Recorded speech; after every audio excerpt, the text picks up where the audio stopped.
Hola, me da mucho gusto saludarlos. Soy el maestro César Castillejos de Paz y voy a ser su maestro para esta materia que me fascina, me apasiona y aparte es mi especialidad, que es teoría de la Constitución, ¿vale? O propiamente derecho constitucional.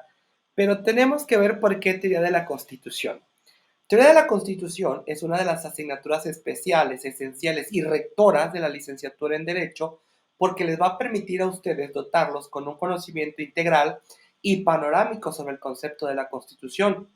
El aprendizaje de los temas es de vital importancia para ustedes como futuros profesionales del derecho porque a partir de las constituciones se derivan las demás disposiciones jurídicas que rigen en un lugar y tiempo determinado. A lo largo de esta materia se recuperarán saberes, métodos y referencias a otras disciplinas como también lo van a hacer la sociología, la ciencia política, la historia, la lingüística, la teoría económica, entre otras.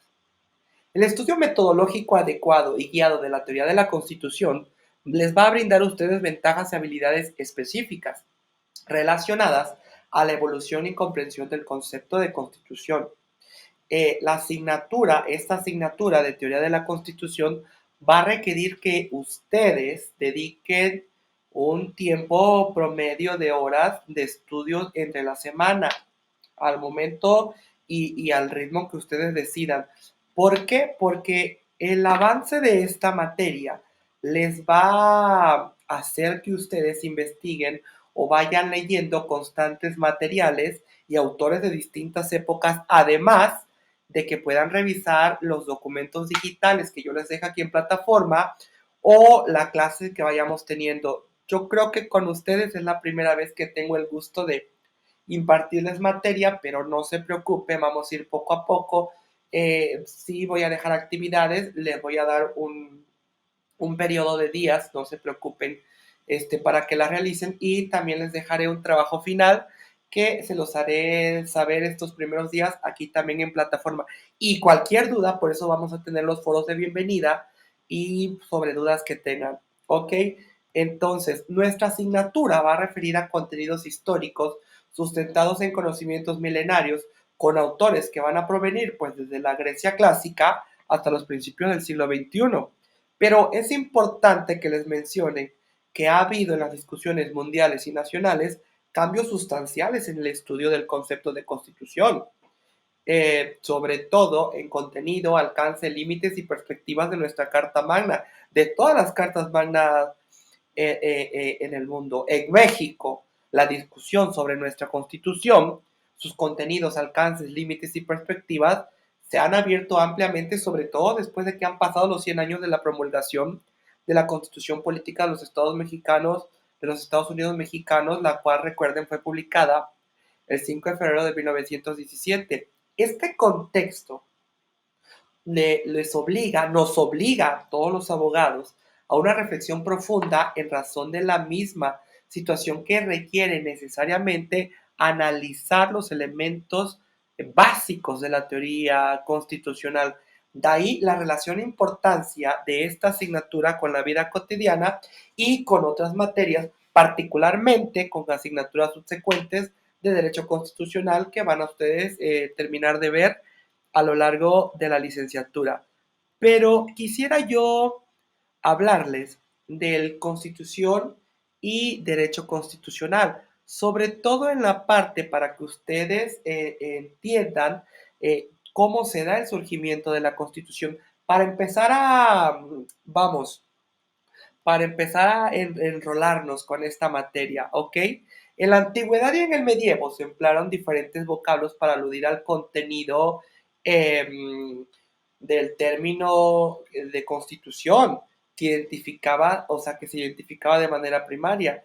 En Grecia, la locución politeia expresó pues el régimen del gobierno de la polis estado y era el ordenamiento de las magistraturas de poder, la estructura que da orden a la ciudad estableciendo el funcionamiento de todos los cargos y sobre todo de las autoridades soberanas. En Roma, la denominación constitutio pues refirió a la forma de ser de la comunidad, a su organización política de facto. Y en el medievo, las locuciones carta y fuero identificaron el edicto que emitía el monarca para legitimar la existencia de una ciudad y otorgar prerrogativas a sus habitantes. La voz carta designó asimismo el documento que regularizaba la relación del monarca con la nobleza y le concedía determinados derechos a ésta. La Carta Magna inglesa del 15 de junio de 1915, rubricada por el rey Juan I, documento primigenio del constitucionalismo, señaló: a todos los hombres libres de nuestro reino hemos otorgado para nos y para nuestros herederos a título perpetuo todas las libertades que a continuación se enuncian. Y aquí glosó derechos relacionados con la posesión de tierra, la herencia de bienes, el pago de contribuciones, la detención de los hombres libres, la regularización de la justicia ordinaria, etc. En la Baja Edad Media, la expresión leyes fundamentales significó las normas del reino que tenían especial connotación por referirse a la organización y ejercicio del poder. Eran leyes a las que el Estado debía su existencia. Pero la Constitución, en una perspectiva moderna, fue el resultado de las revoluciones burguesas desarrolladas entre los siglos XVIII y XIX y producto ideológico de la Ilustración. En ese punto constituyen referentes los procesos de Reino Unido, Estados Unidos, Francia y España. En ellos se gestaron los documentos fundacionales y se condensaron los principios estructuradores de la disciplina.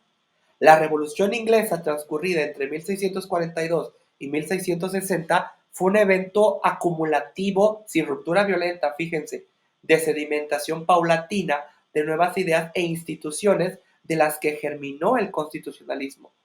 La Constitución, natural o histórica, que subsiste hasta nuestros días, es una demostración inigualable del tradicionalismo que se integra por diversos documentos que conviven junto a convenciones no escritas, y está el de Carta Magna Libertatum de 1915, Petition of Right de 1628, el Habeas Corpus Amendment Act de 1679, Bill of Rights de 1689, The Act of Settlement de 1701, The Parliament Act de 1911 y 1949, o el Westminster Statute de 1931.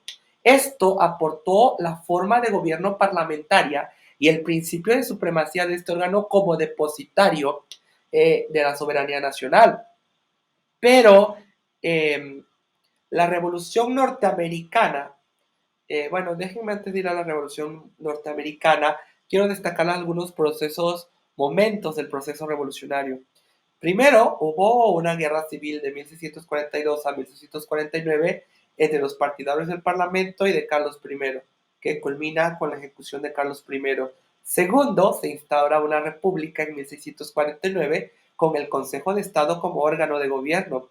Tercero, hay una disolución del Consejo de Estado y el Parlamento largó en 1653 al proclamarse a Oliverio Cromwell Lord Protector al amparo del Instrument of Government. Viene la restauración monárquica en 1660 tras la muerte de Cromwell y la Revolución Gloriosa de 1688 que provocó la huida del rey Jacobo II a Francia y la subida al trono de Guillermo de Orange. Está por último, lo que les decía, la promulgación de Bill of Rights del 13 de febrero de 1689, que reconoció derechos al Parlamento, marcando un punto de inflexión en el empoderamiento del órgano y denotando el tránsito de la monarquía absoluta a la monarquía parlamentaria. Pero ¿qué pasó con nuestros vecinos? La Revolución Norteamericana, se desarrolló en los marcos de las guerras de la liberación colonial de las 13 colonias inglesas entre 1774 y 1783. Y aquí, en la Revolución Norteamericana, sobresalen algunos hitos. En septiembre del 74, de 1774, perdón, se reunió el primer Congreso Continental que redactó la Declaración de Derechos y Agravios y solicitó al monarca inglés Jorge III el deseo de que las colonias manejaran sus asuntos internos. De ahí, en abril de 1775, se vino la batalla de Lexington, que fue el primer enfrentamiento entre ingleses y colonos. 4 de julio de 1776 se da la Declaración de Independencia redactada por Thomas Jefferson. Y no fue por Washington, quítense esa idea, por favor, si la tenían, porque muchas personas luego equiparan a Washington con la Declaración de Independencia y no fue así. fue Thomas Jefferson. En junio de 1777 se dio la promulgación de los Artículos de la Confederación y Unión Perpetua, que fue el primer documento constitucional del naciente Estado. En octubre de 1781 viene la rendición de las tropas inglesas en Yorktown y en abril de 1783 la firma de la paz en Versalles. Pero no fue hasta septiembre de 1783 que se dio el reconocimiento de la independencia de Estados Unidos de América por el Tratado de París.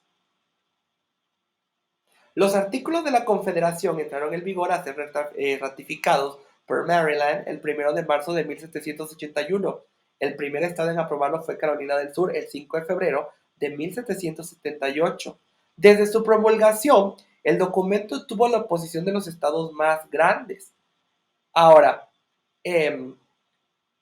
¿quiénes sí defendían esto? A ver, los proyectos constitucionales después de la Revolución Norteamericana fueron en 1780 y 1783, pero ojo, acá sí fue elaborado por Alexander Hamilton y George Washington, ¿ok?